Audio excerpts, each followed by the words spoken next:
All right, let's just get right into it. This is probably the biggest question on everyone's mind right now. It's got us all feeling a mix of excitement and, a little bit of anxiety. We're going to break down the real story of what's actually happening to our jobs, not in some distant future, but right now. So there it is, the big one. Will AI take your job? You've probably asked yourself this exact question, maybe late at night. It feels super personal because, well, it is. But all those headlines you see, the robot apocalypse on one side and a work-free paradise on the other, they just don't capture the whole picture. Yeah, the real answer is, well, it's way more complicated and honestly a lot more interesting than that. We're not just talking about jobs disappearing. We're talking about a complete reinvention of what work even means. And figuring that out is the key to knowing what to do next. Okay, to really get a handle on the scale of this thing, just look at this number, 60%. In advanced economies, think the US, Europe, places like that, a staggering 60% of all jobs are now considered exposed to AI. This isn't some small ripple in the pond. This is a massive economy-wide tidal wave. And the thing is, this isn't a prediction anymore. For years, we've all been talking about the future of work. But the data coming in for 2025 and 2026, it makes one thing absolutely crystal clear. That future is already here. Now, what's just wild about this slide is the speed. I mean, look at that jump. Just a couple of years ago, AI was this niche tool for specialists. Now, the number of companies using AI in at least one part of their business has just exploded. It's becoming like the new electricity. It's just going to be everywhere, powering everything. So who's actually on the front lines of all this change? For decades, the story we told ourselves was about robots replacing factory workers. But generative AI? It has completely flipped that script on its head. To really get this, we have to talk about a new idea, observed exposure. This isn't some theoretical what-if scenario from a lab. No, this is a measurement of how companies are actually using AI right now, for real tasks in real jobs.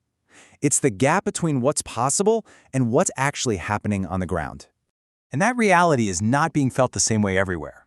This slide just lays it out so clearly, this new global divide. You see that advanced economies with all their knowledge workers are getting hit with the highest exposure. This is where the change is happening the fastest, and that's creating both these incredible opportunities and some pretty big risks. So here's the absolute key takeaway. Most experts are now saying that we're looking at a huge period of job transformation, not just job elimination. See, AI is really good at doing specific tasks, right? But most of our jobs aren't one task. They're a whole bundle of different things. AI is automating some of those, leaving us humans to focus on the other parts. Okay, so let's get specific. Let's see how this is actually playing out on the ground. Because the story for a software developer is completely different from the story for a nurse or a graphic designer. And you can see at a glance just how different it is. Over in tech and finance, you're seeing what they call high augmentation. AI is like a super-powered partner. In healthcare, it's more of an assistant, handling the routine stuff. Creative fields, kind of a mix of both. And manufacturing is just continuing its long journey with physical robots. Let's break that down, because this is fascinating. In tech, AI coding assistants are making developers way more productive. Amazing, right? But here's the catch. Because they're so efficient, companies need fewer junior coders to do the basic stuff, and boom, entry-level hiring takes a nosedive. Meanwhile, over in healthcare, AI is this huge gift for overworked nurses. It automates their paperwork so they can spend more time with patients. The challenge? It means they have to operate at the very peak of their skills all the time. And this right here, this brings us to the core conflict of the entire AI revolution. It's this incredible promise of productivity on one hand versus the very real peril for people trying to find their footing in this new world. And let's be clear, the promise is enormous. We're talking a potential boost to global GDP of 7% over the next decade. That's trillions of dollars in new value. It's a possible fix for decades of slow growth. This number? This is exactly why every company on the planet is in a frantic race to adopt AI. For you and me, the promise feels like this. Getting back more than 2 hours every single week by letting AI do all the boring stuff. Awesome. But, and this is a huge but, the peril is the dark side of that exact same technology.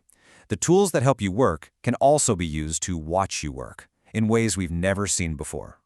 And I'm not just talking about simple time tracking. No, this new wave of algorithmic management, it tracks everything. Your keystroke patterns, how often you switch between apps. It even tries to analyze your emotional state from your voice on a video call. This is the rise of the digital overseer. But maybe the most acute danger is what's happening to young people. We saw it with the coders. When AI automates all those basic learn-on-the-job tasks, it basically saws off the first rung of the career ladder. A shocking 42% of employers now think most of these entry-level jobs could just vanish. How do you train the next generation if there's no place for them to even start? That raises the million-dollar question. Is any of this guaranteed to happen? Is this future set in stone? Well, the data says no. It looks like we're at a massive crossroads, and the choices that companies and governments make right now are going to decide which path we all go down. And right now, we're seeing two main responses start to take shape. On one side, you've got these huge corporate programs, like Amazon dropping hundreds of millions of dollars to retrain its own people. And on the other side, you have governments starting to talk about brand new safety nets, from direct aid for workers who lose their jobs, to even bigger ideas like universal basic income. And where these choices lead us? Well, it could be one of four very different futures. We could have this supercharged progress where we adapt fast and everyone thrives. We could end up in a stable, co-pilot world where AI just helps us out. But there are also darker paths, right? An age of mass displacement if we can't keep up, or just stalled progress if we don't get the tech or the skills right. So in the end, none of these futures are guaranteed. The technology is just a tool, and its impact, whether it creates widespread prosperity or just widens the gap between the rich and poor, whether it empowers us or just monitors us, that all comes down to the human choices we make, starting today. The real question is, which future will we choose to build?